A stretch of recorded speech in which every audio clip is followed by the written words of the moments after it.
Reinaldo Trinidad. Además vamos, por supuesto, a seguir tratando el tema también con otros especialistas, para que nos dé un poco el cuadro de la sequía en el norte, que es la que está causando gran preocupación. Pero lo real es que, en verdad, este tema suele presentarse cada año y cada vez con rasgos más preocupantes. Nos ha traído un cuadro que es el que yo desearía que con él iniciar la conversación. Es un cuadro realmente alarmante. Es decir, ¿cuál es el agua que nosotros, de la cual disponemos? ¿Cómo la conservamos? ¿Y cómo va decreciendo, en verdad? ¿Cómo va decreciendo? Y estamos ya también en la televisión con el cuadro en pantalla. Así que, Reinaldo, bienvenido y cuéntanos un poco qué es lo que pasa. Ahí está el nudo del problema. Buen día, Raúl. Efectivamente, el gráfico que están viendo los televidentes demuestra las barras rojas constituyen la capacidad de los reservorios. Las barras verdes, el agua que tenían el año pasado los reservorios. Y las barras azules son las reservas que tenían al 31 de enero último. En algunos casos la situación se ha agravado. Para nuestros oyentes, lo que conviene decir es pues que en realidad estas barras más altas son la capacidad máxima. La capacidad máxima. Las verdes, el agua que había el año pasado. Las segundas barras son la cantidad de agua que había el año pasado y que en verdad ya hay una desproporción. Enorme. Bastante grande. Y finalmente, la tercera y pequeña barra es la que marca el agua del que disponemos. Que disponíamos al 31 de agosto. Disponíamos al 31 de agosto. Perdón, de 31 de enero.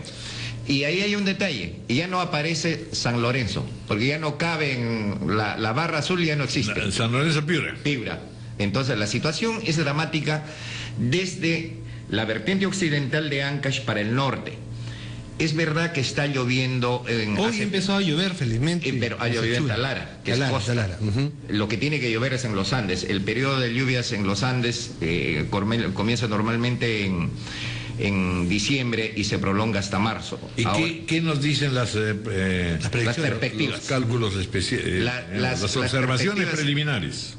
A ver, la cuestión de fondo, Raúl, es que desde hace un tiempo los gobiernos han descuidado totalmente la prevención climática. Digo esto, por ejemplo, que cuando fue presidente del Banco Central de Reserva el doctor Richard Webb, y había organizaciones agrarias, había gente conocedora en el campo, todos los años se realizaba un foro sobre clima y producción con la presencia incluso de científicos de Estados Unidos para ver las perspectivas del clima.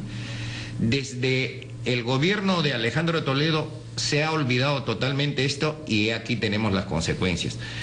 ¿Qué dicen? ¿Por qué ocurre esta sequía? Porque desde hace tiempo persisten masas anómalas de agua fría frente al litoral centro-norte de nuestro país. Entonces, eso no permite una buena evaporación por lluvias en el continente. Esa es la cuestión de fondo.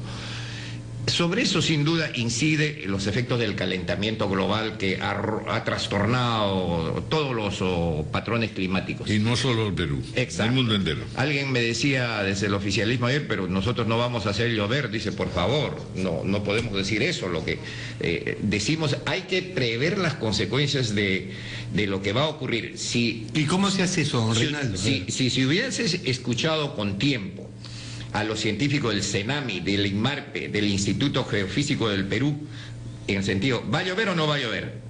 Si les decían, no va a llover, entonces había que decir a los agricultores, por favor, no siembren arroz porque es un cultivo muy exigente en agua, no va a haber agua. Es decir, eso se llama prevención, planificación. Dos dedos de frente. Elemental. Entonces, aquí, desgraciadamente, estamos en el tema de Dios proveerá. Exacto. Entonces, estamos en una situación medio religiosa. Bueno.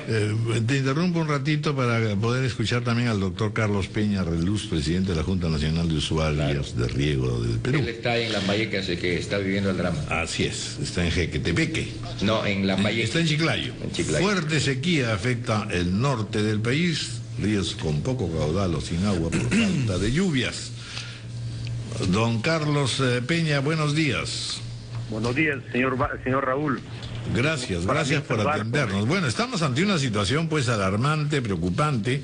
No vamos a decir pues que hemos tomado las medidas adecuadas, pero ¿cuáles son finalmente ante esta emergencia los pasos que hay que dar con urgencia? Bueno, evidentemente que ya las cosas están hechas, la naturaleza nos ha jugado un mal momento. Hay cultivos que ya están, especialmente el arroz, que ya está trasplantado, otros que se van a perder, ¿no? Resulta bastante imposible tener que atender las 30.000 y tantas hectáreas que se han sembrado en el Chancay Lambayeque, porque cada hectárea requiere de 14.000 metros cúbicos de agua para poder atender los arroces, el maíz 7 y el algodón también. De manera que lo que se pueda salvar es lo que ya está sembrado, es lo que podríamos hacer, y esto nos demuestra que en el futuro, como bien lo ha señalado, acabo de escuchar, se ha señalado que debemos tomar precaución para ser más eficientes en el manejo del recurso.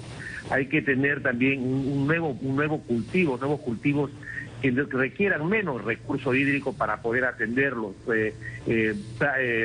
sembríos de exportación que requieren de repente hasta un 30% más de lo que requiere el arroz. Evidentemente que hay campos que no se pueden cambiar de cultivos porque están en la parte baja y eso solamente requieren el sembrío del arroz, pero eso es relativamente poco. Por lo tanto, hoy día está aquí el señor viceministro con el asesor del despacho, con el gobierno regional, y vamos a reunirnos con todas las autoridades para ver cuál es la medida más atinada que se pueda tomar en estas circunstancias. ¿Cuáles serían esas medidas? A ver si nos da una idea para nuestros oyentes. Bueno, lo único que habría que hacer es atender los cultivos que ya están hechos, no hay otra cosa. No hay otra cosa. ¿Puede llover o no va a llover? Mire, acabamos de escuchar que por la parte de la sierra ya está lloviendo en algo. Ojalá Dios quiera que la naturaleza nos sea grata y Dios se acuerde de nosotros, que siempre está junto con nosotros, con los agricultores pequeños que serían los más agradados. Si eso es así, porque solamente el Tinajones está con 55 millones de metros cúbicos desde su capacidad de 350 millones. El Valle de la Leche, indudablemente que ese es el valle más seco. Motupe, Olmos, es una circunstancia bastante alarmante.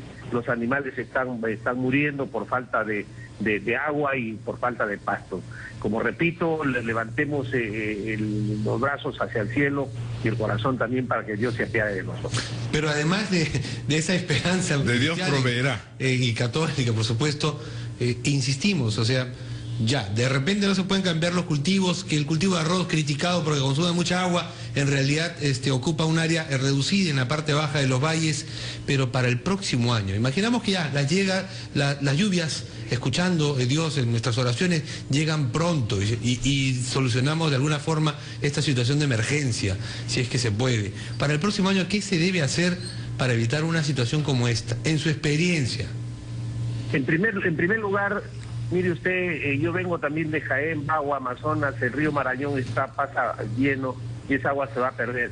Lo que tenemos que hacer es embalses, que es una de las cosas importantes que siempre le hemos solicitado al señor presidente de la República, que nos está atendiendo bastante, ¿no? Está identificándose con el agro. Y lo que tenemos que hacer también, hacer un manejo más eficiente, tomar precauciones, especialmente los valles que tienen río regulado, Chancay, Lambayeque, San Lorenzo, Tequetepeque, Arequipa, manejar con mucha más precaución, no botar, no sacar el agua de una manera descomunada que no nos va a permitir en estos momentos tener ya una precaución. Como en los viejos tiempos, teniendo en cuenta que además ha crecido la superficie justamente de utilización agraria por un lado, y por otra parte, en efecto, saber seleccionar cuáles son los cultivos que no crean estrés hídrico, ¿no es cierto? No corte usted para continuar conversando, doctor Carlos Peñaroluz. Con todo gusto, señor Raúl. Entonces, según podemos deducir, Reinaldo, ustedes en Agronoticias se adelantaron a las cosas y dijeron hay que hacer tales y cuales cosas. Acá tengo... No les hicieron caso. Bueno, no nos hicieron caso, porque, sin embargo, lo importante no es que nos hagan caso, sino que se haga lo que se debe hacer. Que se tome medidas, pues. Que el viceministro está en este momento en Chiclayo, qué bien, pero eso debería haberse hecho desde agosto, porque veíamos, acá está, dice, del friaje a la sequía, la perspectiva del clima. Este era julio. Julio del año pasado. Del año pasado. Y ahí decíamos, el Ministerio de Agricultura y Riego debería convocar de inmediato a las direcciones regionales agrarias y los gremios de productores para sostener un diálogo conjunto con los científicos de la Comisión ENFEN, el CENAMI y el Instituto Geofísico del Perú, igual que con los mejores especialistas nacionales por líneas de producción agraria, para determinar técnicamente qué hacer ante una posible temporada deficitaria en aguas. Bueno, en términos de producción, ¿qué es lo que va a pasar? Por lo pronto ya menor producción, que el arroz con pato esté menor medido. producción de arroz, azúcar, maíz, etcétera. Ojo, que el abastecimiento agroalimentario del país depende fundamentalmente de la macrorregión centro-norte, de Lima para el norte. Segundo, puede haber, y ya se están presentando, descapitalización de los agricultores y ganaderos. Puede haber remate de predios de aquellos cultivos que no se salven, aquellos que han empeñado sus predios ante los bancos. O sea, ahí habría que conseguir moratorias. Una serie de problemas, todo por no prever. Porque si se venía un periodo deficitario en aguas, lo que se habría hecho es lo que dijo el doctor Carlos Peñardos. Por favor, no siembren arroz, pero pueden sembrar algodón, maíz amarillo duro, sorgo granífero, menestra y quinoa. Pudo ser un año extraordinario. Pero para la esas quinoa. cosas no están funcionando ya. No hay orientación a es que no hay campesinos, Raúl, agricultores. me da pena decirlo. Cuando yo conocí el Ministerio de Agricultura, en cada línea de cultivo había 2 o 3 especialistas que eran capaces de atender a un inversionista que venía de Hong Kong o a un niño parvuliche que iba a preguntar cómo era la historia de la papa. Ahora no hay especialistas estables en el Ministerio de Agricultura y ese es uno de los problemas. No hay un solo especialista en agrometeorología en el Ministerio de Agricultura. No, pero no puede ser cierto eso. Por favor. El Ministerio de Agricultura y de Riego además se llama así ahora. No hay, lamentablemente. Especialista, estamos hablando. Claro. El gran capital de los países está en los científicos y técnicos formados. Chile es un buen ejemplo.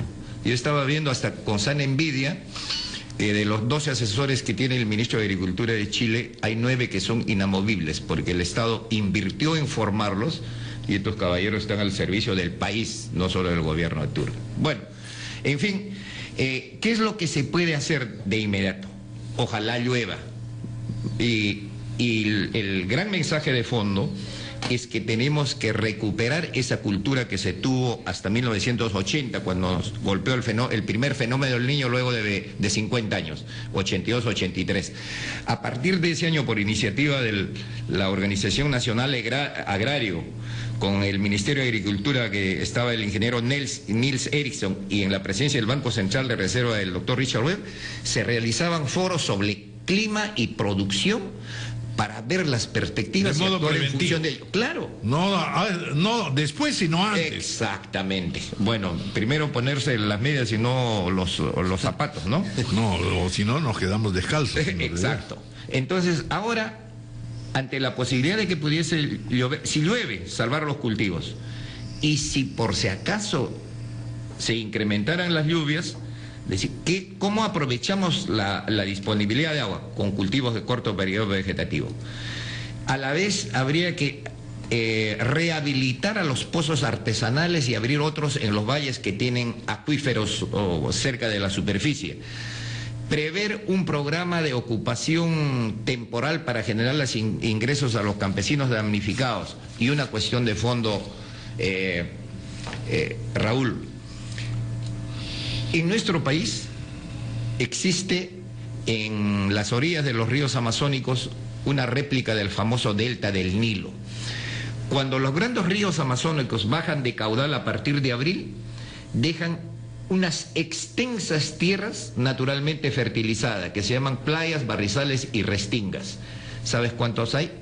Según el Instituto de Investigación de la Amazonía Peruana, hay más de 1 millón de hectáreas solo en Loreto. ¿Y sabes cuánto es lo que aprovechamos? Ni 5%. En esas tierras naturalmente fertilizadas, se puede sembrar arroz, maíz, frijol y otros cultivos de corto periodo vegetativo para compensar a la baja de la producción de la costa, de modo que hay salida. A mí lo que me impresiona de todo lo que tú vienes señalando es que en realidad muchas de estas cosas debieran ser emprendidas por el sector privado. Claro, y el Estado como facilitador y promotor. Y el Estado como facilitador. Eso no está funcionando. No está funcionando. Siempre se señala que las características del actual gobierno es precisamente que está lográndose pues una coordinación con Estado, sector privado. Lo que ocurre, el gobierno central quizás pueda tener la voluntad, pero lo que mucha gente que no está familiarizado con el sector ignora es que no hay articulación entre el Ministerio de Agricultura y las direcciones regionales agrarias que dependen de los gobiernos regionales. Hemos jibarizado, canibalizado a una institución que debería funcionar en forma vertical y horizontal hasta los municipios rurales. Hoy no existe. El ministro Bonges me ha demostrado N veces que es muy receptivo. Por ejemplo, le sugerí, le pedí que si podía recibir a los alcaldes productivos, los recibió para ponernos de acuerdo. Pero eso no puede ser producto de la voluntad, tiene que ser una política del Estado. Por supuesto. ¿No es cierto? Entonces, parte del arreglo de la situación es rearticular al Ministerio de Agricultura a las direcciones regionales agrarias y municipalidades rurales. Por lo pronto vamos a pedir rápidamente una conversación con el ministro Milton Fonges, pero lo que quiero, digamos, de lo que usted viene señalando, deducir son dos cosas.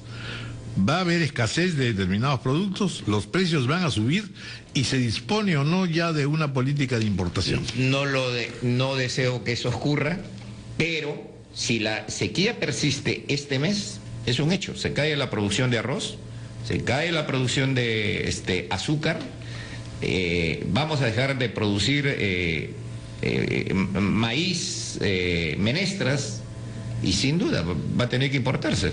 Bueno. Pero la gran salida, te repito, es desarrollar un programa de agricultura temporal en las bárceas que va a dejar el descenso de los ríos amazónicos entre abril y septiembre para compensar a la baja de la producción. Eso es algo que está disponible y para eso se puede hacer con una cierta prontitud. Tenemos tiempo para prepararnos. Bueno, de acuerdo. También le vamos a preguntar sobre eso justamente al ministro de Agricultura. Muchas gracias, Reinaldo. Muchas gracias, Raúl. Don Carlos Peña Reluz, ¿algo que desee usted ampliar o señalar? No, muchas gracias. Para saludar también a mi amigo Reinaldo Trinidad, un hombre que conoce el tema bastante de fondo, y yo comparto con él en todo lo que él ha expresado. Yo decirle que pedirle a Dios que nos traiga el agua para poder superar el tema conforme lo ha señalado Reinaldo. Yo le agradezco profundamente y mi saludo para todos ustedes. No, vamos a seguir en el tema, estamos ante una emergencia, sin duda. Muchas gracias, señor. A usted, muy amable. Gracias, Reinaldo, gracias, Carlos Peña. Vamos a la pausa, son las 9:37 de la mañana.